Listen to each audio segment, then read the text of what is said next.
I'm Miles Stokes, and along with Rachel Edidin, I am here to explain the X-Men, because it's about time someone did. Rachel unexpectedly had to leave town this week, so I'm going to be soloing it once again this time. This is for the week of February 25th. We have 5 X-books. Let's jump right in. First off, we have All New X-Men number 38. This is by Brian Michael Bendis, with art by Andrea Sorrentino and colors by Marcello Maiolo. This is part 4 of the Black Vortex, which is the Guardians of the Galaxy All New X-Men crossover that's been going on and will continue to go on for quite a while. And this one seems to be kind of treading water, to be honest. We see the evolved X-Men, that's Beast and Angel, and also Gamora from the Guardians, who have been affected by the Black Vortex / Big Mirror, which is really, I don't know why they call it a vortex, it's more of a mirror. And are now in their super badass design forms and very, very powerful. And they're talking about themselves as, you know, the next step in evolution and all that good stuff. The other X-Men are somewhat skeptical, and there's lots of space stuff going on and lots of battles, and it doesn't really take the story very much further. We do get some insight into the transformed characters, but that's really about the extent of it. Now, this is going to be a 13-part crossover, basically taking us right up until Secret Wars, as near as I can tell. And that just seems like a little much for a story like this. I mean, you know, Axis was 9 parts, and it really dragged in places as well. I'm also noticing that this is so far much more of a Guardians of the Galaxy story than an X-Men story, kind of the inverse of the Trial of Jean Grey, which is the last time these books crossed over. That being said, it's definitely fun. The colors are especially beautiful. Marcello Maiolo did an amazing job, but, you know, maybe it'll work better in the trade. For right now, I started it, finished it, and wondered if I'd missed some pages, because it just seemed like not much happened. Could be worse, though. Next is Spider-Man and the X-Men number 3, written by Elliot Kalin, with art by Marco Failla, and colors by Ian Herring. And this, okay, I know we use this word a lot on the podcast, but it's appropriate. This book is delightful. It is ridiculous in the best of all possible ways.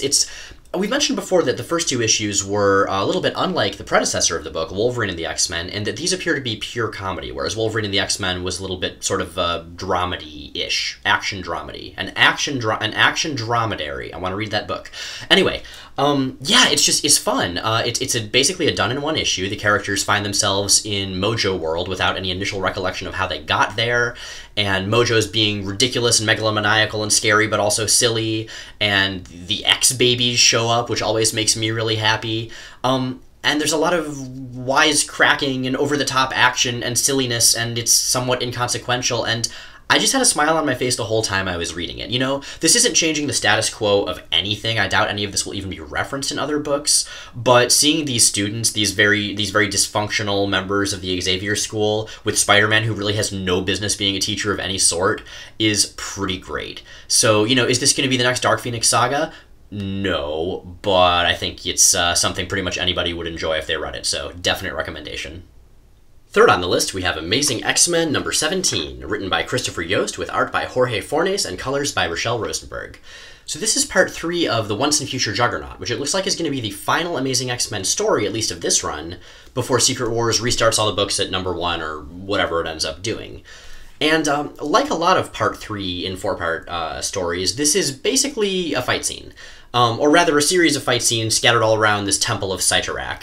And Jorge Fornes is very, very good at selling fight scenes. I think our panel of the week was actually one that he did from the story last time or the time before with Amazing X-Men. And that's definitely still here. It's very engaging, it's easy to follow. I remember one of our complaints about All New X-Factor being that the action scenes didn't really draw you in, and they do here. But the downside of that, of course, is that it's often hard to do much in the way of character development when you're just, you know, punching and punching all the time. We saw some of that in previous parts, less so in this one. Even so, any issue where North Star goes, ugh, morality, before reluctantly deciding to save somebody is good in my book. And that's another thing that really continues in this run, in Christopher Yost's run of Amazing X-Men. The comic timing and the dialogue, when they're happening instead of just, you know, fight scenes going on all the time, are really, really good. So it's fun. I think it'll play better for the trade than as a standalone issue, but yeah, not bad at all. Next is Wolverines number 8, written by Ray Fox with art by Juan Do.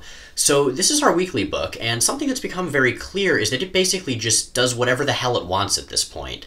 The issues can really vary tonally. We've had heists, we've had fight scenes, we've had issues that seem kind of pointless.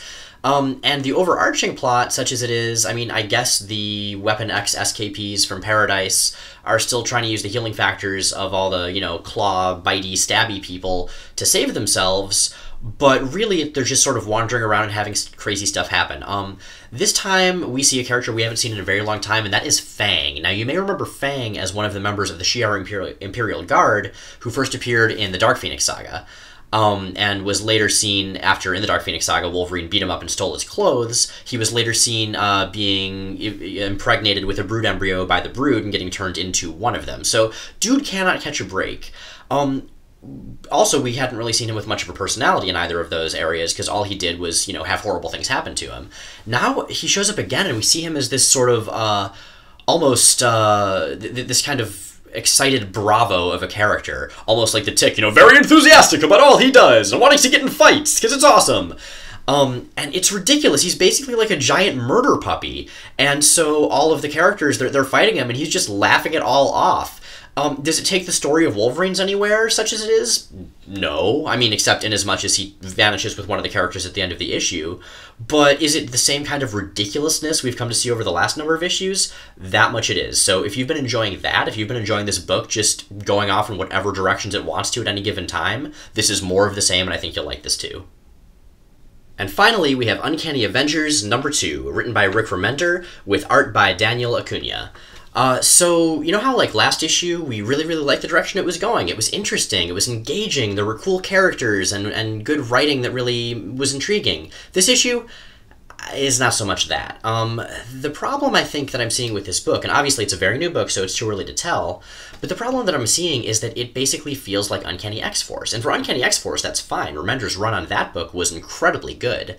But with this, I want something that has that Avengers feel, that kind of optimism. The team is called the Unity Squad. I want to see some unity, and that's what we're not seeing. The book has basically jumped into its first story with all of the characters really separate from one another, both in terms of their lack of camaraderie starting off, and also geographically. I mean, as soon as they get into the world in which the storyline is going to be taking place in, Counter-Earth, they're all scattered to the four winds. So, I don't know. I think as like a second story this would have worked better, but introducing us to these characters, I don't know that this is the way to go. That said, Daniel Acuna's art is freaking incredible. His mastery of color and of motion, his composition is really good, and I mean, the book for me is kind of worth it just for that. There's a scene where the High Evolutionary pulls out Sabretooth's nervous system while he's still alive, and it is both chilling and beautiful, and that's what you want for art for a really rough, raw book like this one.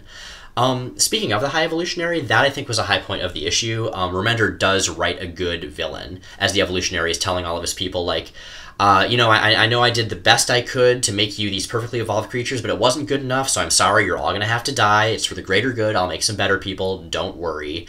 I do appreciate a good villain speech. So, the book, I don't know, it's really too new to have much of an opinion on. I'm still gonna keep track of it, I'm still gonna follow it, well, partially because we have to with these reviews, but I was really hoping for more of what we saw in the first issue, and that's not what we're seeing here. So there we go. Our issue of the week this week is actually not an X book and didn't come out this week, but I'm doing reviews so I can do what I want. No, it's actually Avengers World number 17, part of the final storyline that's leading up to Secret Wars. Why are we choosing an Avengers book? Because it really should be an X book, this issue. This one's all about Cannonball. It's all about him and hanging out with his family. They're about to meet his new space girlfriend, who's the new Smasher from the Shi'ar Imperial Guard. And I like how decades after New Mutants premiered, decades after New Mutants ended for that matter, we're still seeing Cannonball Sam Guthrie with the same core traits he had back then. He's a decent kid, he's smart, he's a little unsure of himself, but when he is given confidence by his friends, he's amazing, and it's all there. It's wonderful to see him again. I kind of wish he wasn't on the Avengers because I just don't have the time or money to read that entire line, but if you want just a nice standalone issue to see what our buddy Guthrie has been up to, I highly recommend this one. Should still be in stores. Check it out. Now, as for our panel of the week, that one is actually from All New X-Men, from the this week's Black Vortex tie-in. And it's technically sort of the same 3 panels layered on top of one another, but I really love the sense of not exactly motion so much as suddenness that we see. Just planet's fine, planet's horribly exploding, and bam, there are the evolved X-Men and Guardians characters just destroying everything. It really just gets across the sense of just shock and godlike power that these characters have. Really nice composition. I guess you could call it a cheat using the same in each, but no, I think it gets across exactly what it means to. So, Well done, Andrea Sorrentino. Alright, we are all done for this week. If you like what you see here, please check out our podcast, Rachel and Miles Explain the X-Men. You can find that at rachelandmiles.com on iTunes and on Stitcher. New episodes go up every Sunday. So this time we're going to be talking about a couple of somewhat unexpected things in New Mutants, namely the return of Karma and the return of the arena from Beauty and the Beast. You remember that one? With the Heartbreak Hotel and Dr. Doom's terrible son? Anyway, that's back. Not the terrible son, not the hotel, but the rest of it, the arena. And something very expected, which is the Secret Wars 2 tie-ins beginning to disrupt the entire Marvel Universe in 1985. Hey look, it's the Beyonder, he's doing some stuff. Meh. But anyway, it's a fun one, definitely check it out. These reviews and our podcast and all the X-Men stuff we do, that is all made possible by our amazing Patreon supporters. Guys, you are rad. Keep doing what you're doing. We love you. Thank you. If you'd like to become a Patreon supporter, check out the link right down below my disembodied torso. We would love it if you'd join us. Anyway, we will see you next week. Hopefully we'll have a Rachel back then. Take care. I'm Miles Stokes. I'm Miles Stokes. No, okay.